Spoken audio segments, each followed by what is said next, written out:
So, Sonic Origins has been out for about 2 months. Oh my god, this is late. So as a Sonic fan of 5 years now, I thought I'd take a look back on its release, hype, and the actual product to see if it met expectations or failed to live up to the hype. I think you know where this is going.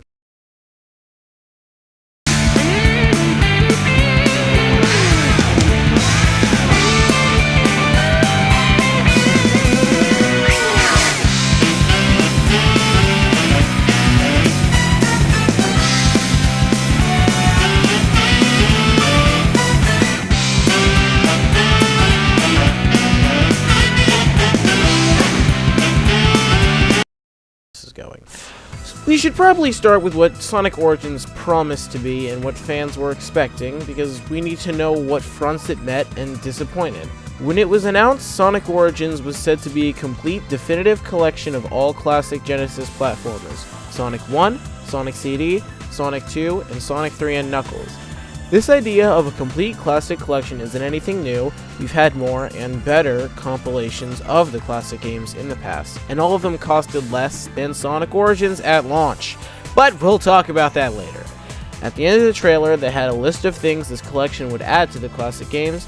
That list included bonus hard missions, additional music tracks, letterbox backgrounds, character animations, an island camera, new playable characters, mirror mode, and a digital deluxe edition. So let's take a look at these bullet points and compare them to what we got, beginning with the bonus hard missions. These missions are used as a way to earn the new currency and add extra playtime to the game. The missions themselves are pretty standard stuff, like kill 5 catter killers and reach the goal, defeat 15 enemies with a spin dash, then reach the goal, or defeat 15 Rhino bots within 3 minutes. Simple stuff like that just to spice up normal gameplay or offer a unique challenge. These challenges, when completed, are ranked with the boost era system, the highest rank being S and the lowest being F. One article from the online newsletter The Gamer noted that the missions were fun for a short time, but they didn't have much replayability, and they didn't add that much to the overall experience. When thinking of missions in Sonic games, I can't help but think back to SA2's missions, which were almost guaranteed to give a new player a hard time. I remember so well spending hours and hours learning the ranking system to make sure I completed each and every mission with an A rank, and it definitely added a lot of replayability to the game, having fully fleshed out challenges for each stage and making sure you got an A rank on each one. I and many other people just don't feel the same way about the missions in Origins. They don't really add much to the overall experience, and they only serve as a distraction that would take you maybe 3 or 4 hours to complete them all with S ranks if it's your first time doing them. Moving on to the additional music tracks and what people were expecting out of them. To be honest, I can't really find much on what people thought about the additional music. From what it looks like, most people just expected some remixes or something like that, but all it ended up being was music from the classic games such as Knuckles Chaotix, Sonic Spinball, and Sonic 3D Blast. This would be a nice addition to the game where you could listen to your favorite tracks from these games while scrolling through menus or during gameplay, if you could actually do either of those things. You can't listen to the music while playing the games, and it stops playing after you leave the museum. To top it all off, the tracks aren't even in proper order for Knuckles Chaotix, where all the tracks are mislabeled, which, might be confusing to anyone who hasn't heard those tracks before and this is their first exposure to them.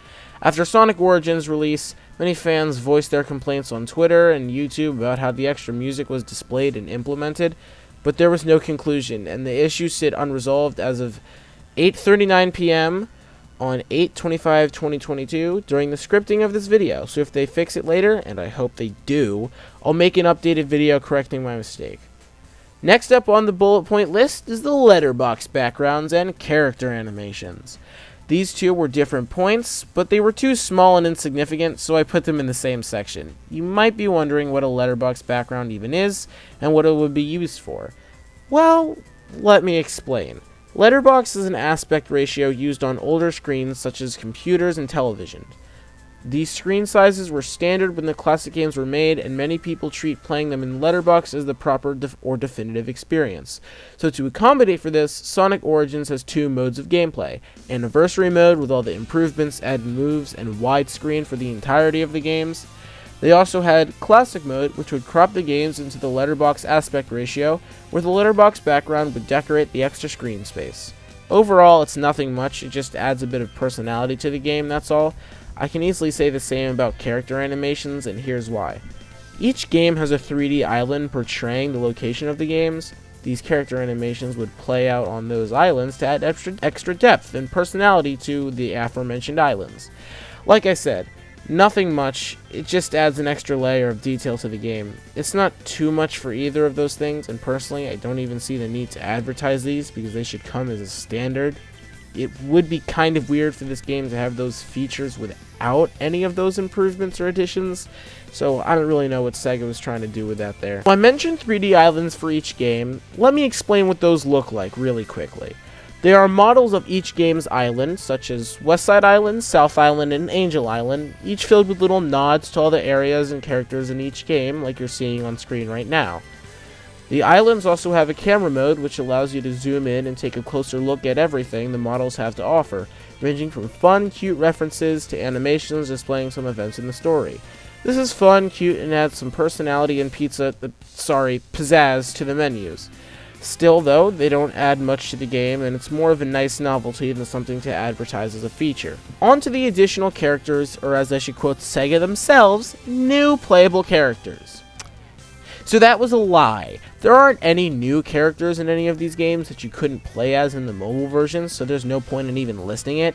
Personally, I think this one disappointed most people, as there was a lot of speculation of Amy becoming a new playable character. Now, that would have been a bit of a stretch, but they did say new playable characters. Really quickly, let's define what the word new means. The word new is defined by dictionary.com as of recent origin, production, purchase, etc., having but lately come or brought into being. So when Sega said new playable characters, it insinuated a creation or at least the addition of characters not previously playable. However, neither of those are true, and the new playable characters aren't even consistent because you can't play as Knuckles in CD, even though those levels would fit his playstyle the best because you love making bad decisions. The reason why it's like this is because Knuckles wasn't in the mobile port of CD, which the ports in Origin were based off of. Personally, I know I was expecting something like Mighty and Ray to be playable, but there are no new playable characters, which sucks. As Literally meant was new characters who weren't originally playable, like Tails and Knuckles in Sonic 1. Man, what a manipulative statement. Let's just move on. I can't really think of a good transition for this, so Mirror Mode! Mirror Modes essentially flip all the levels in each game so that instead of progressing to the right side of the screen, you progress to the left. To unlock this, you have to have beaten a game that you wish to play backwards, so that it will accomplish what a Mirror Mode should do, throw off the player. This would be especially tough for an experienced player, as a large part of enjoying the classic Sonic games, and really games in general, is knowing the level layout so that you can move through it as quickly as possible. It gives a sense of achievement when you can blast through your favorite level by knowing the best route, avoiding obstacles, and destroying enemies, topping it all off with a new personal best time. So now I want you to do it backwards. Yeah, it's kind of tough to completely relearn the level, even though you know what sections are coming up next, but it throws you off because it's the opposite of what you've been learning this entire time. It's a great way to pad out the game time, and a fun addition to the core gameplay. In my opinion, this was a very nice addition, and I have no doubt that a lot of people will have a lot of fun with this. Anyways, with that disappointing analysis out of the way, I should probably tell you that I kind of lied to you. I talked about each of these things as if they were in the base game at no additional cost, but that's not true. Everything I just talked about besides the new playable characters, which aren't even there, is locked behind a paywall in the Digital Deluxe Edition. Sure, it's only $5 more than the base game, which is $40, and by the way, that's an outrageous price. Before Origins, you could have bought all of these games on Steam for literally half that price. The Digital Deluxe Edition is $45 when most of these things come standard with the game. Sonic Mega Collection had way more content than this, and at launch it cost $20 USD. And Sonic Jam cost around the same price. You need to go to prison. It's not even a huge price jump, it's only $5, and I guarantee if Sega just put all of this in the base game for $40, They probably would have made more money instead of turning people away from your product with a business model so garbage I'm pretty sure it belongs in one of these. The Digital Deluxe Edition is something that Sega seems to really be pushing since they did it with Sonic Colors Ultimate and now Frontiers. It's just sad to see a company that used to care about their fans and valued their support become more like Nintendo, even though... Now, with all of that out of the way, we can finally talk about the actual freaking game, because by now, we already know it did not live up to the hype at all, but it was at least what it was promised to be, a complete compilation of all the classic games in one neat package. Well, yes, it is just that, a complete collection of all the games. This wasn't the part that people were unhappy with, it was mainly the manipulative and anti-consumer tactics that pissed people off. The worth and value of the classic games have been questioned and proven time and time again, so the game itself isn't really the problem here. Like I said, it's just the bad business structure that turned people away. A few issues have been brought up, reporting slight input lag and minimal slowdown. It's theorized this is caused by Sega's paranoia, I mean the anti-cheat, which also had Sonic Mania lagging when it was released. Third-party mods have been found for it, so it's up to you if you trust those programs. Ultimately, the classic games are all here and intact with little to no changes, and that's all it really needed to be. This should have been a slam dunk for Sega, but it could be worse. In conclusion, I would say that the hype leading up to Sonic Origins release was heavily stunted by the graph charge of Doom, and it still failed to live up to its initial hype by failing to deliver meaningful additions to these classics. While this was a bit of a sad video to make, I can only hope that Sonic Frontiers will bring the Sonic games back into proper stardom. I mean, I trust Sakurai more than Sega themselves, and he's picking up a copy, so that gives me hope. If you like this video, next week I'll be posting a video about Sonic Frontiers and why that game is very important to me and the Sonic franchise. So if that interests you, stick around for a bit, and remember, keep that momentum.